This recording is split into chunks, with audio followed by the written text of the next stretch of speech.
Hey guys, welcome to Ringsiders. We are back after a very long hiatus, and what a wonderful first guest to have. He is a legend. He is Mr. Jimmy Korderas. How are you doing, sir? I'm doing fantastic, especially calling me a legend. Man, Oh, that's great. I'd Thank you. agree with that. Yeah. you are, man. Like we just said off camera. I mean, I've been watching since '88. I'm you're a part of my childhood, so this is a big deal. So you are a legend. You really are. So thank you for giving us your time. Well, thank you. And you said 88, so you remember the frolic then. I The do. whole. I do. Yes, I do. In fact, I was watching. Was in bed the other night, and I put on WrestleMania 4, and I was watching that, and you were there. I Mhm. mean, I was watching. Yeah, you was referee, and I think there was Jake Roberts and Rick Rude. And I was like, that's Jimmy Korderas. I was like, Yeah.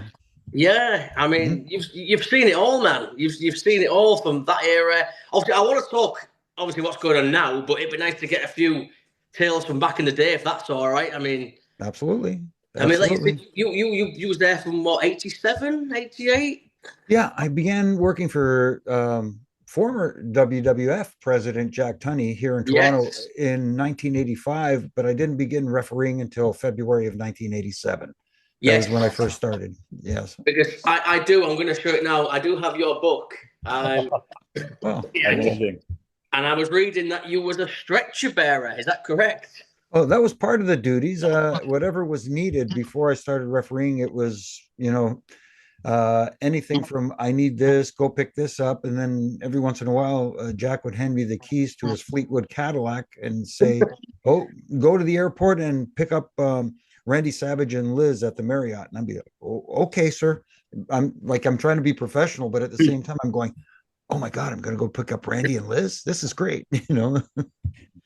That's it. I mean, and I was thinking about. I'm wearing a Randy Savage T-shirt actually. So I mean, what was Randy like? Because you hear like he used to be so articulate with matches, like with his opponent. Was he like that with the referees as well? Yeah, he would instruct when you sit down, obviously the referees go over the matches with the talent. So we Mm. figure out so we know exactly what we need, but Randy would make sure to let you know that if there's a particular spot that you needed to be aware of, he would let you know and say, "You know what? I need you here Yeah. and I need you to be aware of this is going on." So he was very meticulous, but at the same time, um, you know, uh, he wasn't he wasn't overly meticulous, Mm. but he just made you aware. He just made you aware. Yeah. He was more meticulous with the boys. Mm. I did always wonder. Yeah, I did always wonder that with Randy. But I mean, again, like you was there. I mean, how big? I mean, from a guy that was there. I mean, just how big was that era? Like with Hogan, and I mean, was Hogan as huge as he has made out to be? Yeah, I mean, like Hulk Hogan. If it, you talk about the first megastar, I mean, like going through history, you can go Mm. through, and you pull up names like like a Luthez, Yeah. you go way back in history, and Jim Londos had a great following Mm. too, and that sort of thing. But to make it more mainstream, Yep. because those guys were in the wrestling world. I hate to say it this way, but a wrestling bubble. Unless you're a Yes. wrestling fan, you weren't aware of who these people were. Yeah. But Hulk Hogan became mainstream mainly due to, bringing in people like a Mr. T, bringing in Cindy Lauper, bringing in Yeah. Muhammad Ali, all these. So that helped make Hulk Hogan a larger than life character, which he already was to the Yeah. wrestling world, but now he became more of a larger than life character to the rest of the world, the casual fans, as everybody Mm. likes to call them. Yeah. And I know there's people who are hardcore fans who are not fans of the casual fans, but hey, as long as they're fans, as long as they're paying I agree. attention. And Yep. the other thing too is because of him and that larger than life persona, whether you liked him or not, I know people are critical of his in-ring style back then, but if you go back and watch pre-Hulkamania Hulk Yeah. Hogan, like his stuff in Japan, Yeah. Right. Yeah. he can go. But I've when he seen his yeah, work in. I think it was all Japan with Muta. There was a match I saw, and Hogan can go. You're right. Yes. Yeah, he was like Zack Sabre Jr. He was like doing drop toe holds, headlocks, figure four leg locks, everything. He was like Hmm. doing technical matches. Yes, he was. And people don't realize that because they wonder, oh, Hulk Hogan only had three moves. Well, He guess only what? needed three moves. That's the Thank you very yeah, much. That's exactly right, because that's what got over. And yeah, people nowadays, and I know we're going to get to today's era, but people in today's era seem to think that moves are what get you over. Mm. If you, the more moves you can do, the more you get over. Yes, they're good to see, and it's very athletic to see and to watch. But what gets people really over and sells tickets is character. Yeah. Like, it's people getting invested in you, the character, not invested in whether you can do a twisting, burning 450 hammer phoenix splash, which is sure. cool to watch. Don't get me wrong, but it's who does it and why they do it, and them, getting them, Yeah. people invested in them. Yeah, I could not agree more. I saw the other day on Twitter. It was in NWA, I believe. Is it Natalia Markova? Yes. Yeah, she did a shotgun drop kick off the top of the cage, and Mhm. it finished the match. And I was Right. like, wow, finally a high risk move that connected, that finished a match. That's Right. something you don't really see nowadays.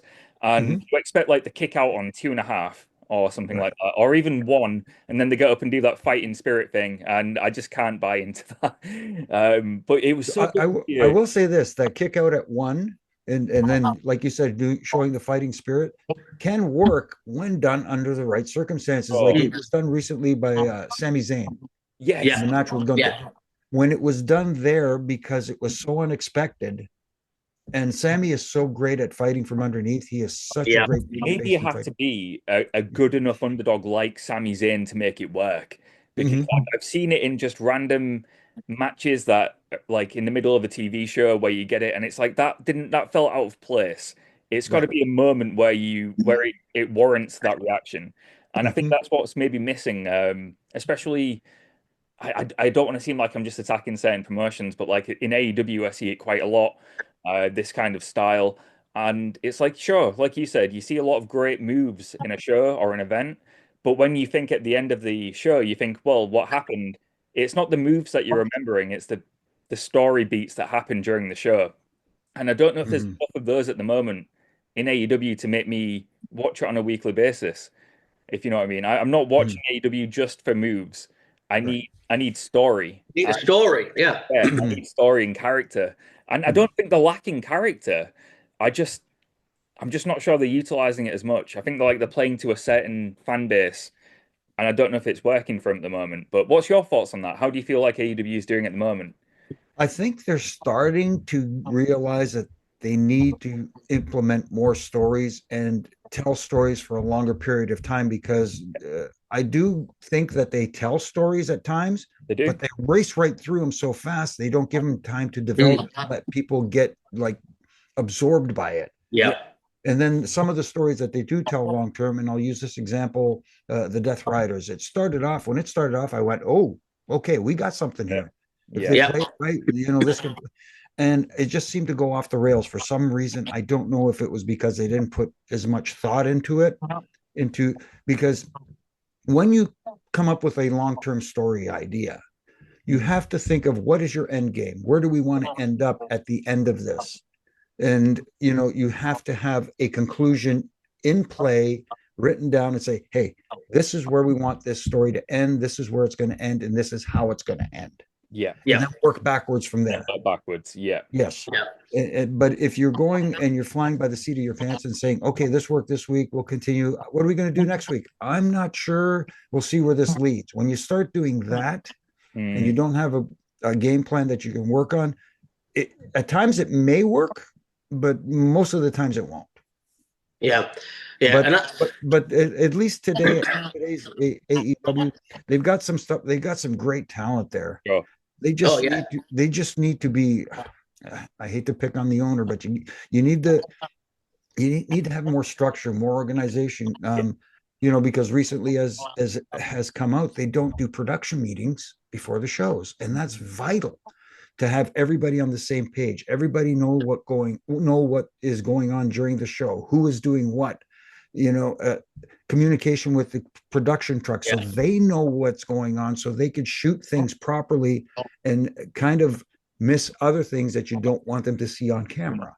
That sort of thing. It's a big thing. They are, like I said, they are starting to get better at that, but they still have a ways to go. I do wonder as well, like, does he use, I mean, you've got people there, you've got Jake Roberts, you've got JR, you've got Dustin. I mean, is he using their brains? Is he picking their brains? I do wonder sometimes if he's not. Yeah, I would hope he would, because from what I'm seeing, I don't think he's utilizing their full potential, because you've got some fantastic minds. You mentioned them right there: Jake Roberts, Jeff Jarrett, guys who are successful running promotions. You know what I mean? In the past, and people are trying to. Some people will say, "Well, you know, their time has come and gone. This business has evolved." One analogy I like to use, and I've used it before, is wrestling is like the wheel. When it was first invented, it was made of stone. Then it was, to be lighter, they made it out of wood, and then they invented rubber tires, and then vulcanized rubber and run flat tires, and the wheel always evolved, but at the end of the day it's always round, because if you try to change the shape of it, you can't move forward. And I think at times they try to change the shape of it as opposed to reinvent it so it moves better when you move forward. That's a great analogy. Yeah, I really like that. It's good. It is. Yeah, I think what you're saying as well is true. He needs to utilize these brains more, but it's not to say that Tony can't book good stories, because one of my favorite stories in the last decade was Hangman's chasing of the AEW Championship, when he redeemed himself and finally won it after a year and a half of chasing it. I thought that was one of the greatest stories I'd seen, and I thought, wow, AEW, when they do it right, can tell a story very good. And they don't do it every time, but they'll do it ever so often. But I think with the help of these brains as well, like Jamie mentioned, it could be a more regular thing. And I really do hope that they start to incorporate more stories like that, because I want them to succeed.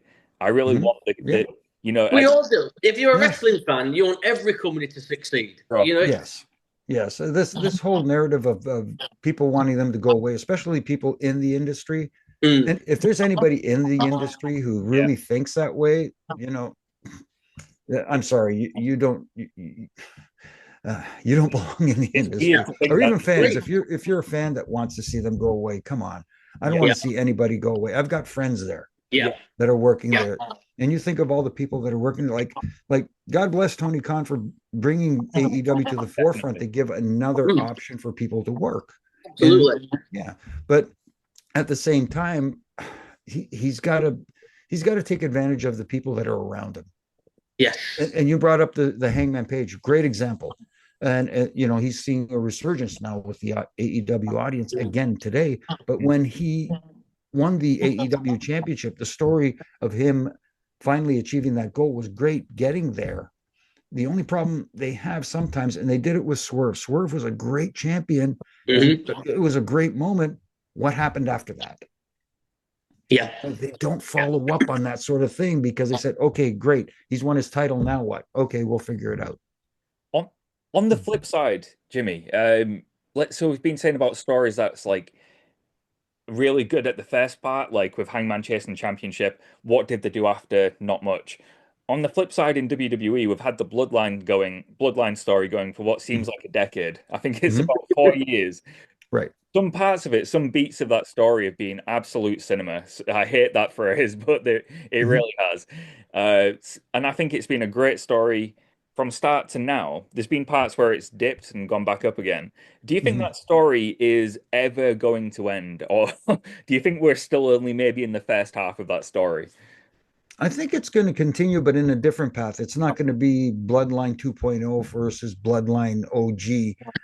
It looks like there's going to be a conflict now within the Bloodline. They're planting the seeds with Solo and Jacob Fatu, because the crowd right now, the audience is really taking to Jacob. Well, SmackDown last week. My God, the reaction Jacob got. I think they've got a big star on their hands there.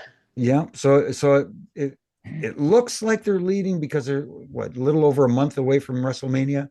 Looks like they're probably leading towards a Jacob Solo matchup at WrestleMania, which I would be fine with. Yeah, I would be fine with. And You know you what? got, I'm fine with that. I'm a big fan of Solo as well. I think he's a great character. Yeah, he's really evolved in that character. You know, he's from being the silent one in the original Bloodline to being who he is now. And quite he's really funny. he's made strides a lot. Yeah, he is. I'm thoroughly enjoying it, and I just obviously we have to talk about the big point as well. I mean, the Cena heel turn, Jimmy. I mean, was you expecting that? Was you as shocked as all of us? I was as shocked as anybody. I was one of the people he was one of my two picks for the Chamber, winning the Chamber. Him or CM Punk were my two. Yes. Same. Now it's funny because Donnie De Silva, who I do the Huge Pop radio show with here in Canada, we were sitting side by side. We're there in the Rogers Center. I'm going to call it Sky Dome. Forget it. It's always going to be Sky Dome for me. But we're sitting side by side, and just as the match was heading to the ring and they were doing the introductions, he leans over, he says, "Who you got in this one?" So I do like everybody else, my fantasy pencil going off in my brain, and I'm thinking, so I laid out this whole scenario of Punk winning the Chamber and the whole bit, and him turning on Cody and why and all this sort of stuff. And at the end of the match, when Cena won, we said, okay, I'm fine with that. That's cool. But when they did the turn, when the way they had shot it, first of all, sitting there in the audience, you don't, you appreciate it, but watching it back on television and seeing the way it was shot, and the whole time he looked at me and he said, right before it happened, he goes, look at Cena's positioning. Look where he is. And I looked and he's standing behind him. So I didn't know if he was going to jump from behind. And I was like, oh, this is interesting. But then when he came over and gave the hug, they got me. I said, okay, there it is. He's not, he's giving him the two baby faces are going to face each other at WrestleMania. Then when he did that look, I went, oh, this is fantastic. Yeah. And then after that, off to the races. The thing I love too is that everybody talks about The Rock and the way he can talk. He didn't have to say a word. Oh, yep. Just that throat slash symbol and that whole. I thought it was brilliant. Yeah, I love it. I loved it, and you've got all these people that are complaining and this and that, and like The Rock says, enjoy the ride I'm taking you on. I'm enjoying this ride so much. I mean, and I've got this gut feeling. I don't know what your thoughts are, but I've got this gut feeling that we might be hearing the glass shaft at WrestleMania. A lot of people are predicting that. I've heard that a lot. I'm not sure because my understanding is that Steve had some knee work done. Yeah, so I don't know how bad it was or what the recovery process is going to be. But if you remember last year when we heard Cena's music during that main event, the place went crazy. When the people were expecting the glass to break, I was too. Yeah, to hear the glass break. But when I heard the gong, again, they got me, and that was fantastic. But it's beautiful when someone has something like that, like the gong, like the first chord, either the first chord or the first sound that comes out of their entrance music, and the place erupts. Yep. That's fantastic. It's one of my fondest memories. I lost my dad about a year and a half ago, and we used to go to the wrestling. Thank you. We used to go to the wrestling when he used to come over to the UK, and he loved it like I did. But I remember being in Sheffield in the UK, and Undertaker was in the main event. When that gong hit, my dad was 55 years old at the time, was stood on his chair. So what does that tell you? And it's one of my fondest memories. Is I can still picture now. I know how stoic your dad was as well. I mean, like he didn't really show anything, did he? He was like Jimmy, my dad was a firefighter for 30 years. He was a proper man's man. But the minute that gong hit, like you just said, man, he was literally stood on the chair next to me. Yeah. So see, there are a few superstars like The Undertaker, like Steve Austin, even a John Cena who transcends generations, because obviously the young folks, they like those characters as well. But when you can transit and get, everybody from children to teenagers to young adults to older adults to react like you said, like your father reacted. See, that's magic. That's the magic of this industry. This is it exactly. It's a beautiful thing when it's done right. I do feel like it's missing a little bit at the moment, and I know it's a complaint that a lot of fans have at the minute.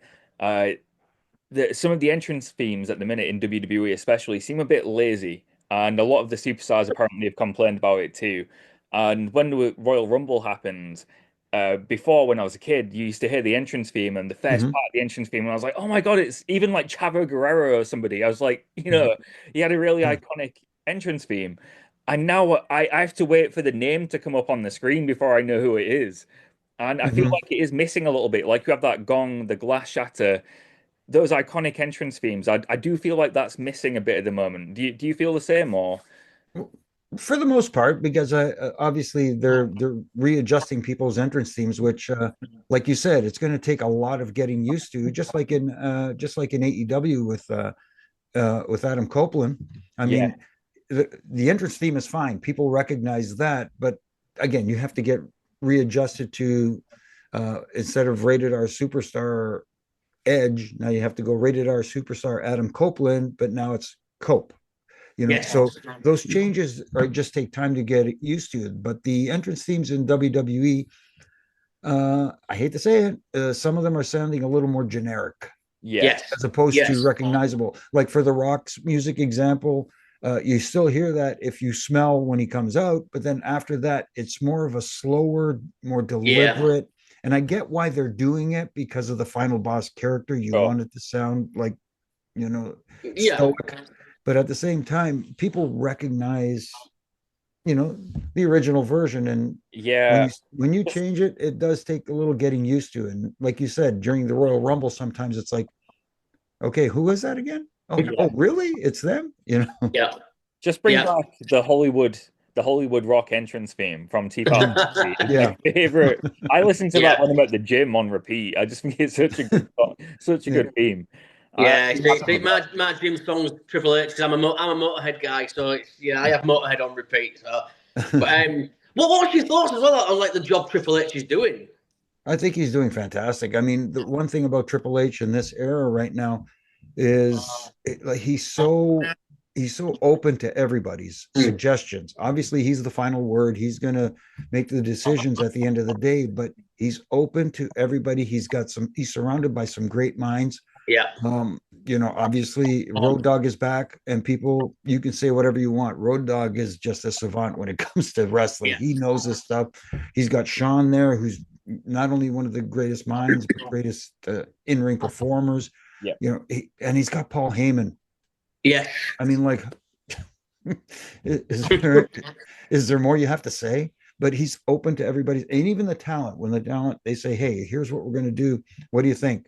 Have any suggestions? He asks for feedback. What do you think? Tell me what you think. So I think that's great. You can't let the inmates run the asylum, but at the same time, you'd have to give them a little bit of creative freedom to find themselves as well. And I think he's got that balance down really well. Yeah. No, I totally agree. I think he's doing a wonderful job. And I always say with Triple H, what I love about Triple H is he's like us. At the end of the day, he's a fan. I think you see that. Yes. Which I really do love. I really do love. Sorry, Callum. But... Yeah, I was going to say I do love that he's open to working with the independents as well. And I'm not classing TNA as an independent.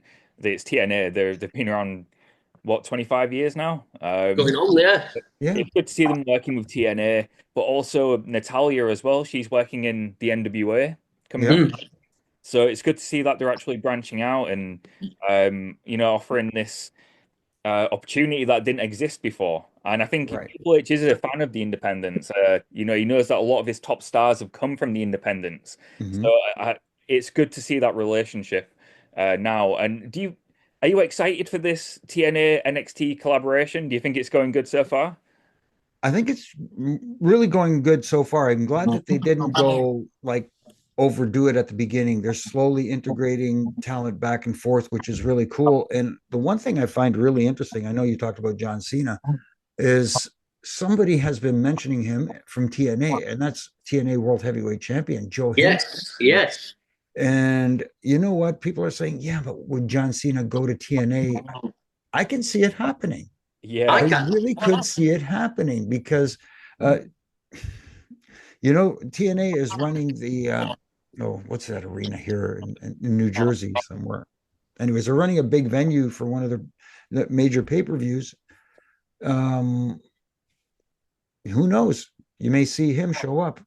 Maybe you say his name and he'll appear. I think that would be amazing. And I think, like you said, maybe he will, because in 2025, I don't think anything's out of the question in wrestling. Crazier things have happened. Maybe John Cena will end up in TNA, even if it's just for one match. Right. But what a moment that would be. Mm-hmm. He is chasing number 17. And, I know a lot of people are saying, well, Ric Flair won other titles. The number is 16, the official number, but obviously there's been more that haven't been recorded, I guess. I guess they are recorded somewhere. Yeah. But the number is definitely more than 16, but that's the one that's thrown out there. It's going to be interesting whether he gets 17 or not. And does 17 actually have to be a WWE World Title? Well, this is true. This is true. I mean, what makes John Cena's legacy so important is that he must be the first person to win that many championships, world championships, in one company. I don't think that's happened anywhere else. Like I said, Ric Flair was a mixture of world championships in different companies. John Cena would still be the only person to win that many in one company, and I think that's his legacy. Yeah, no, definitely. And if he does break that record, I could see the reason why, because he is basically a WWE home talent. Yeah. So to have a WWE wrestler winning that many world championships, I could see that as one of the reasons why they'd like to see that happen. But John is also very unselfish. Yeah. He is very unselfish. So he'd probably have to be talked into it. Yeah, you're absolutely on the money there. He had that feud with Austin Theory WrestleMania, and I fully expected Cena to get the win, but he put Theory over. And even if it didn't really lead anywhere after, I mean, he's doing great work. I do like Austin, but I don't feel like it was capitalized on as much as it could have done. But he still, like you said, unselfishly put him over, and I think he'd do that for any talent. No, he absolutely would. That's his. John is about business. Yeah. And you know what? He'll do business the right way. And sometimes talent that do that, you have to convince them sometimes, hey, look, we want you to win a 17th world championship. But John would say something along the lines like, yeah, but I don't want to. I'm fine tied with Ric Flair. I don't need to beat Ric Flair's record. And then you'd have to talk him into it. Just like WrestleMania 24 was Edge versus Undertaker, which I was privileged to ref. But the original plan was they wanted Edge to end the streak there, the Undertaker streak, and Edge was like, no. Yep. Really? No, he didn't want to do it. He didn't think it was the right time. He didn't think it was the right circumstance. Yeah. So they had to talk. He helped talk them out of doing it. You know. Yeah. I mean? So I was literally just about to ask you that as well. So I have read that myself, and I guess it's a respect thing as well, isn't it? For the Undertaker. So I totally get that. I've been given the cue as well. We are running short of time, so I will 6-minute warning. Right. So obviously, would definitely want to get you back, Jimmy, if that's okay with you, because I've got so many stories I want to talk to you about. Sure. But I would like to finish on a lighter note. I mentioned I saw Sean Mooney a couple of weeks ago, who passed on his best to you, and we got chatting about Bobby Heenan. I mean, what was your thoughts on working with Bobby Heenan?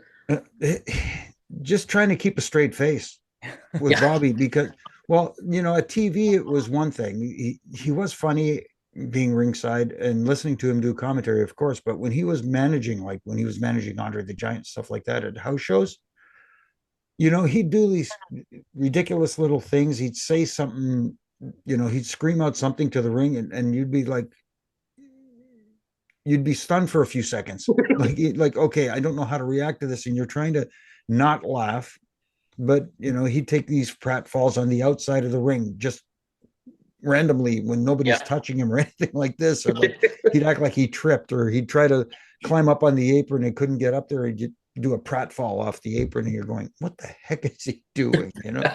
But just hanging around, just hanging around them too, outside of being in the ring and on camera. He was fantastic. I've always said, arguably the best all-round performer. One of them. He's definitely in the conversation. He's definitely in the conversation because people didn't realize what a good worker he was. He was actually a great in-ring worker before he became a manager. Yeah. So he was a man that wore many hats and wore them all well. Yeah. We had a good chat with Sean, and he mentioned the same thing. His words to me where Bobby would have you rolling around on the floor laughing. Mm-hmm. Yeah. It was never heard a bad word about him. Yeah. I just thought, what a nice little way to end this part one. But it has been an absolute pleasure, Jimmy. Like I've told you, I can't put into words how much this has meant to me. Yeah, I'm sure Callum feels the same. I always find it surreal when I'm speaking to someone who I've watched, like you said, with Edge and The Undertaker. You were the referee for that match. I've watched you numerous times in my life, and then to actually get the chance to speak with you, pick your brain about wrestling and talk about your stories, it's always an honor to do. No, the pleasure's all mine, guys. I love talking. So my poor wife has to listen to me talk about wrestling pretty much 24/7. So does mine. Yeah, it's nice to give her a little break every once in a while. Yeah, mine's the same. She's slowly turning though. She's now she's a Rhea Ripley fan, so I'm slowly. Yeah, so I'm slowly turning now.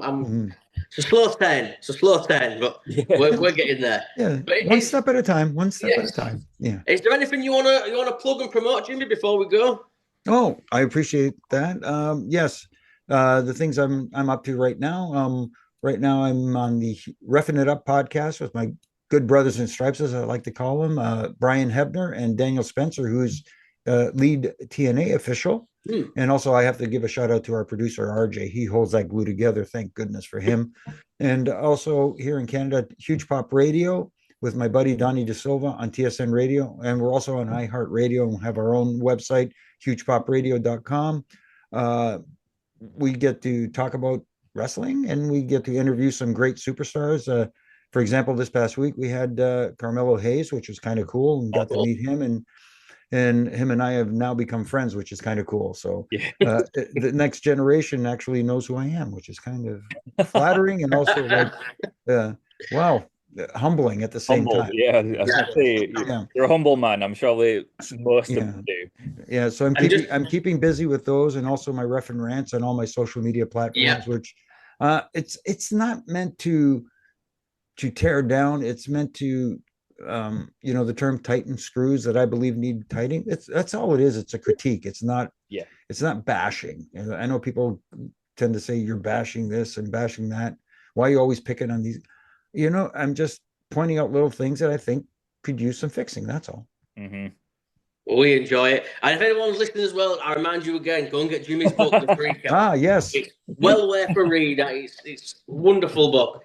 But Jimmy, it's been an absolute pleasure, man. I can't thank you enough. And we'll definitely do this again. We definitely will. Thank you, gentlemen. I appreciate it very much. Thank you, Jimmy Korderas. Thank you.